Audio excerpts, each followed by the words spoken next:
Olá, alunos! Meu nome é Marcela, eu sou professora de português instrumental. Na aula de hoje, nós vamos falar sobre os elementos da textualidade, que são a coesão textual e a coerência textual.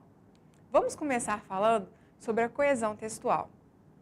A coesão textual é a ligação, a relação, são os nexos que se estabelecem entre os elementos que constituem a superfície textual, a malha do texto.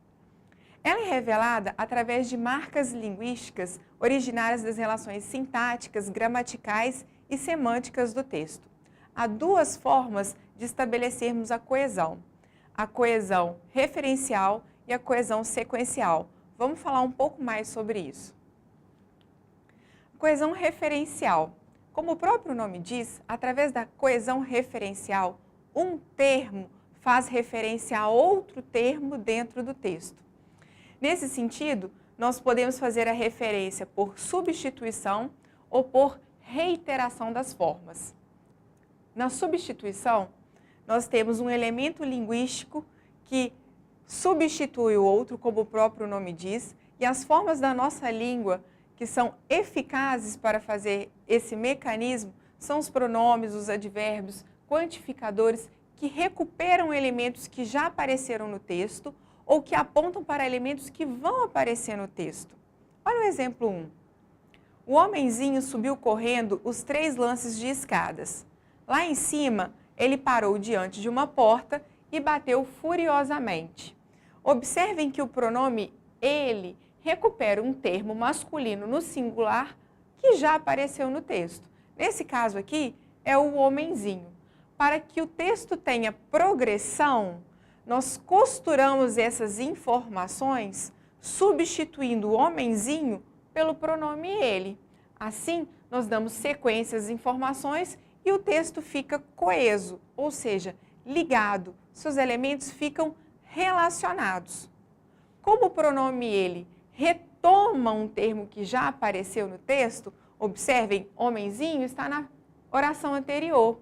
Nós temos aqui um caso de coesão anafórica. Já no exemplo 2, nós temos um termo que aponta para outro que ainda vai aparecer. Observem o exemplo. Ele era tão bom, meu primo. O pronome ele, também masculino singular, vai apontar para um termo que também é masculino e singular. No caso, o meu primo. A esse tipo de coesão que aponta para um elemento que ainda vai aparecer no texto, nós chamamos de catáfora. Então, nós temos a coesão anafórica, em que um termo retoma outro termo que já apareceu no texto, e a coesão catafórica, em que um termo aponta para outro termo que ainda vai aparecer no texto. Com este mecanismo, observem que o texto vai sendo criado. Há uma progressão de sentido e também sintática, porque os elementos estão interrelacionados. Vamos falar agora da reiteração. Como o próprio nome diz, através da reiteração, alguns elementos são reiterados, copiados, repetidos no texto para dar determinado sentido que se pretende com aquele texto, através dessa repetição. Então, observem aqui, através de sinônimos. A porta se abriu e apareceu uma menina. A garotinha tinha olhos azuis e longos cabelos dourados. Menina e garotinha são sinônimos. Neste termo, garotinha se refere a menina, feminino e singular. Um termo está sendo tomado pelo outro neste contexto. Então, para que haja a adição de novas informações, o autor da sentença optou por um sinônimo para que não haja repetição do mesmo termo. Então, através de sinônimos, nós conseguimos dar progressão às informações. Através de nominalização, os grevistas paralisaram todas as atividades da fábrica. A paralisação durou uma semana. Na primeira oração desse período, paralisar é o verbo que dá ação para o cenário. Já na segunda parte desse período, o autor optou pela sua forma substantivada, a paralisação. Através da nominalização, nós conseguimos repetir a informação, mas a forma de uso do elemento está gramaticalmente diferente. Nós, então, entrelaçamos essas informações que se referem ao ato de paralisar. Assim, o texto ganha sequência e sentido. Vamos falar agora da coesão sequencial. O que se pretende através da coesão sequencial é dar sequência ao texto através de marcas linguísticas que permitem sua continuidade de forma coesa. Então, a coesão sequencial diz respeito aos procedimentos linguísticos por meio dos quais se estabelecem diversos tipos de relações semânticas entre segmentos do texto na medida em que o texto progride. Vamos falar da coesão sequencial pela recorrência. São procedimentos que permitem a progressão através da recorrência de termos, como o próprio nome diz, de estruturas, podendo ser sintáticas ou semânticas. Vamos ao exemplo. Na recorrência de termos, nós temos um trecho que diz: o trem corria, corria, corria. Com a repetição do verbo correr, o autor pretende atingir o leitor, sinalizando o movimento do trem na sua trajetória. Então, através dessa repetição, o texto ganha seu prosseguimento. Nós podemos também reiterar estruturas, como o paralelismo sintático. Nesse trecho de Gonçalves Dias, o autor opta por permanecer com a mesma estrutura sintática, embora ela seja preenchida lexicalmente por elementos diferentes. Nosso céu tem mais estrelas, nossas várzeas têm mais flores, nossos bosques têm mais vida, nossa vida mais amores. Então, através da repetição, da reiteração dos termos, o texto vai ganhando sentido, seus elementos são adicionados e ele vai sendo concluído.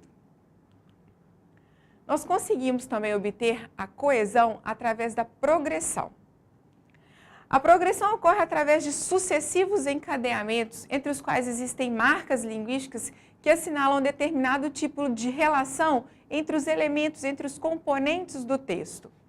Entre essas marcas estão as conjunções, que vão estabelecer sentidos de adição, explicação, conclusão, comparação, contraste, oposição, entre outras formas de estabelecer relações semânticas.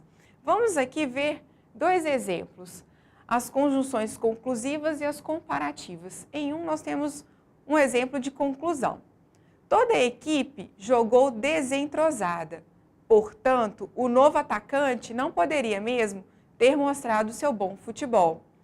Observem que a segunda oração do período está iniciada pela conjunção conclusiva, portanto, que semanticamente traz um fechamento a respeito do cenário. Em 2, nós temos uma comparação. Salvador é tão populosa como Fortaleza. Essas duas cidades são comparadas através da locução conjuntiva é tão e como, que pretende compará-las em termos da população.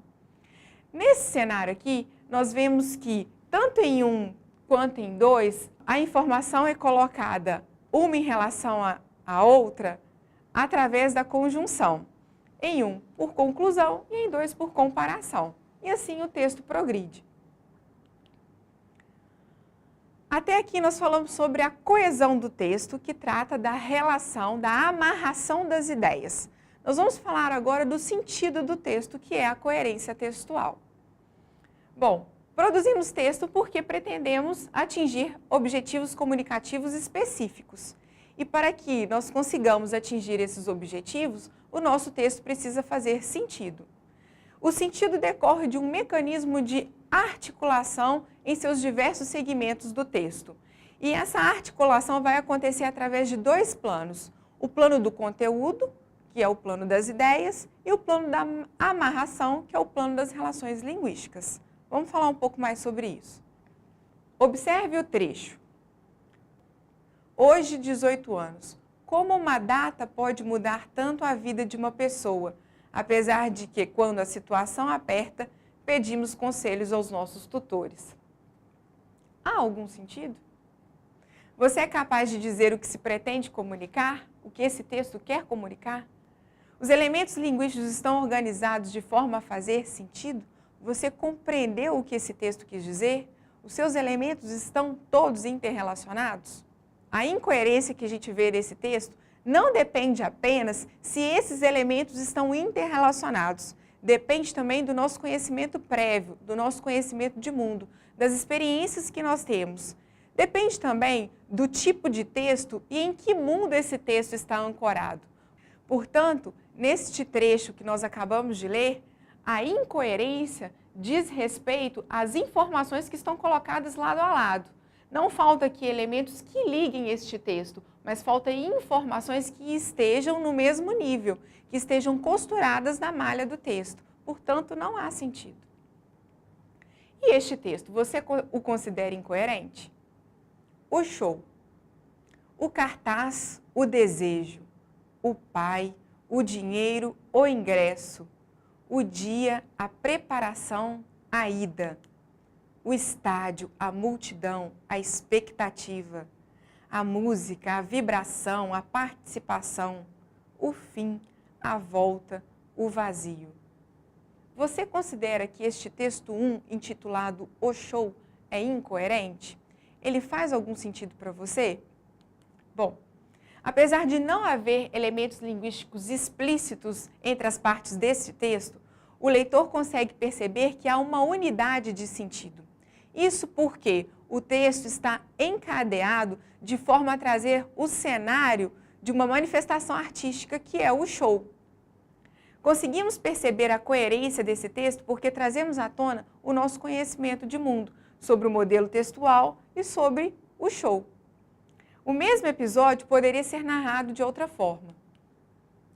Sexta-feira, Raul viu um cartaz anunciando um show de Milton Nascimento para a próxima terça-feira, dia 4/4/89, às 21 horas, no ginásio do Uberlândia, Tênis Clube, na Getúlio Vargas. Por ser fã do cantor, ficou com muita vontade de assistir a apresentação. Chegando em casa, falou com o pai que ele deu dinheiro para comprar o ingresso. E este texto poderia ser narrado até o seu fim, até o fim do show. Até neste trecho, nós temos aqui a narração detalhada, completa, da primeira e da segunda estrofe. O momento em que Raul vê o cartaz, sente o desejo de ir ao show e pede ao pai dinheiro para comprar o ingresso.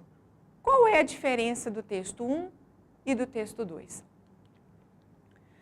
Além de um ser um texto poético e de 2 ser um texto em prosa, em 1 não há elementos linguísticos explícitos que amarrem as ideias do texto. Em 2, esses elementos estão presentes explicitamente, organizando as partes da informação através da progressão, da reiteração de termos, da substituição, da referenciação. Isso significa que 1 é um texto coerente porque faz sentido, mas não é um texto coeso porque não tem elementos linguísticos explícitos que o amarrem. 2 é um texto coerente porque faz sentido e coeso porque apresenta elementos linguísticos que o amarrem. Isso significa que o sentido de um texto pode ser auxiliado pela sua coesão, mas esta não é uma condição necessária. Não esqueça de participar do chat para tirar dúvidas dessa aula. Obrigada e até a próxima!